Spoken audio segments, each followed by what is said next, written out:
All singing voices have different zones, and it is the job of the professional opera singer to make the transition from one zone to the other seamless, so that we keep the same color of voice from bottom to top. Let me demonstrate. In the tenor voice, there are 3 recognizable zones. The low zone, Ma. There I am mostly using my chest resonance. The middle zone, Ma. I am using a combination of head resonance and chest resonance. And then we go to the famous Passaggio. 200 years ago, tenors used to sing his high notes with falsetto. Today we use our full voice. We bring the chest voice and we help it with the resonance of the head voice.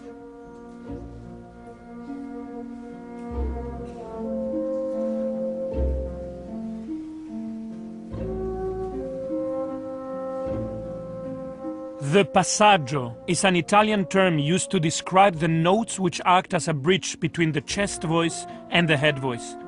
Much of a tenor's training is to make this transition as smooth as possible. This famous aria by Donizetti presents a challenge for any tenor. It starts on an F, the beginning of the passaggio.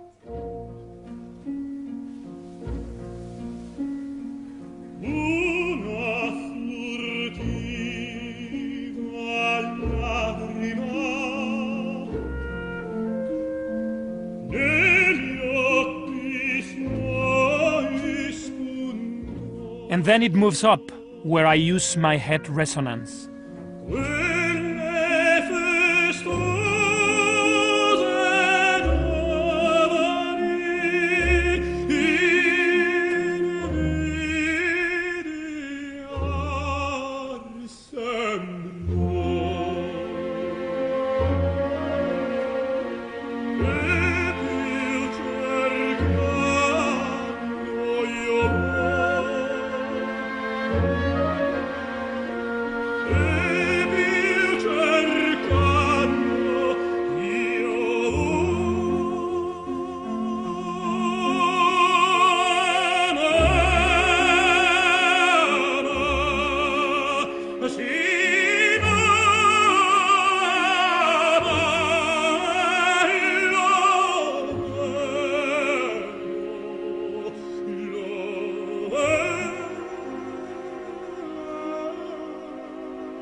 The full-throated tenor voice, as we know it today, is a relatively modern phenomenon. Synonymous with the hero or the great lover, it didn't quite start that way. To trace the evolution of the tenor voice, we need to go back all the way to the 18th century. It's an interesting period for the tenor voice. In opera, one has to say that the tenor voice is relatively unimportant. The tenor does have a role, but it's often a more subsidiary role. Often the baddie in the opera is actually the tenor, not the romantic lover, as one might expect in modern opera.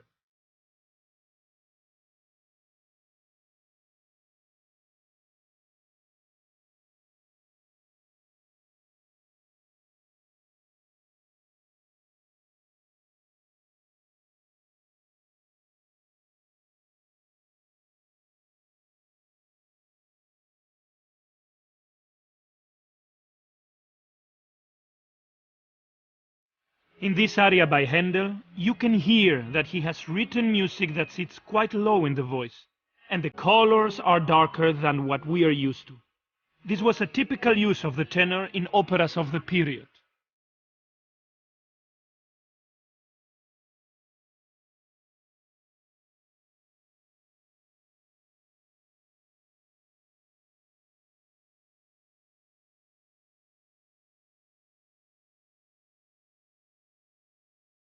The heroic male singers of the time were castratos, men who had been castrated before puberty to preserve the purity of their high notes.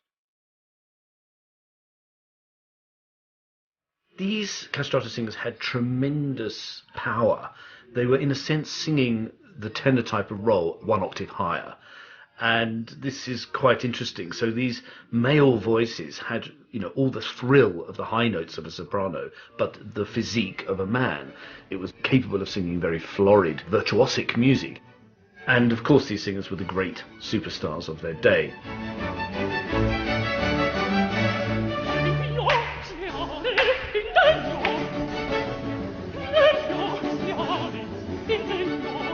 Well, there are no castrati that we know of singing nowadays.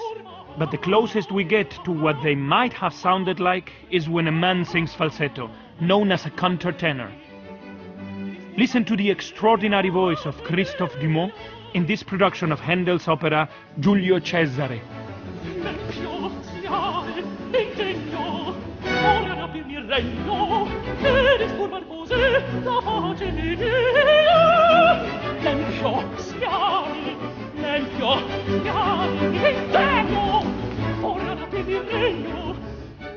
But after Handel, composers such as Donizetti, Bellini and Rossini did begin to incorporate high notes for tenors in their operas. To tackle this, the tenors would use a falsetto voice. When was the modern tenor born? When was that moment when he started to use other parts of his body to sing the way we tenors sing today? Well, the origins of it are a little bit mysterious, but in the early 1830s, you get Gilbert Louis Duprez, the great French tenor, coming to Italy, studying with Donizetti and so on, and he discovers that he can extend this chest sound much higher than previously done. We mark it with his performance in 1837 of William Tell in Paris.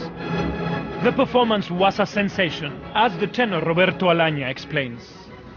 Gilbert Duprez invente le contrut de poitrine, en pleine voix. Et Gilbert Duprez va révolutionner complètement le chant. Il va révolutionner, pas le chant, la voix de ténor spécialement, grâce à ces notes très puissantes, très mâles, très viriles. Le public va être en extase devant cette prouesse héroïque, j'ai envie de dire, et époustouflante, qui est d'émettre des sons d'une telle puissance à une telle hauteur.